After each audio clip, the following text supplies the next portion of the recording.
All right, again, looking at that, David, looking at what's going on here, if it is going to be rescued on the idea that we'll get some certainty out of a region of the world that has been anything but certain, what are we to make of that? We've got Gary B. Smith, we've got Dave Maney. Now, Dave, on this, I'm wondering whether we are celebrating the wrong thing, and that is, after all, this would be a deal that would be far more onerous, certainly to the Greeks, than the one they overwhelmingly rejected a week ago. So are we getting ahead of ourselves, or what do you think?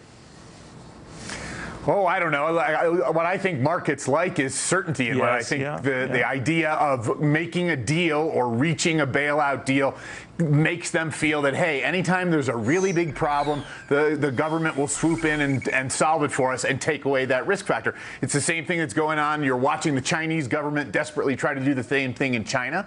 And the ultimate result, I think, for the guys on Wall Street is to say, you know, somebody there with a government badge on will always step in when the going gets rough. And if so, that means I can take more risks. And if so, that means that asset prices are fundamentally higher.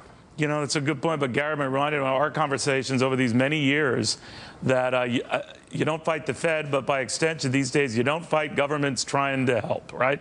And if that's what's going on here, to Connell's earlier point, so be it.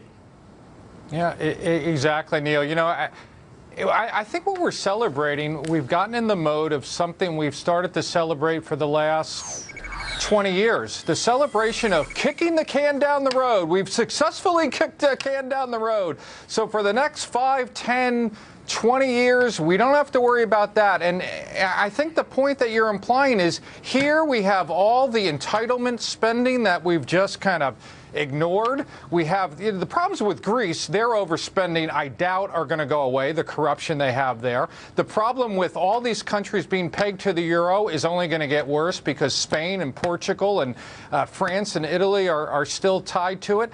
So, but, you know, I guess to Dave's point, my gosh, we don't have to worry today, so let's buy. You know, Dave, one of the things I saw in some of these details is they're doing a lot of this through higher taxes. Taxes on tourists, more to the point, but a higher VAT tax.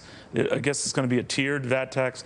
But they're looking at higher hotel taxes, higher cable-related taxes, higher real estate-related taxes. They are looking at lifting pensions or the eligibility age for some pensions from 61 to 63 in some cases. But the bottom line is that much of the burden will be dealt with through higher taxes. I don't know if that's such a tonic here. What do you make of it? Oh, I don't think that's the tonic at all. I mean, you have a non-productive economy. You have an economy in which it's sclerotic in that it feels like it's hard to get ahead, and you get highly taxed for it. And so why work harder? Why take risks? Why go in and put in those few extra hours or that second job?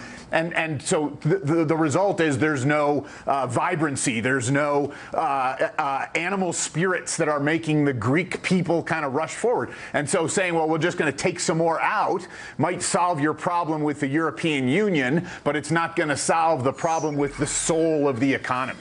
Guys, I want to thank you both very, very much.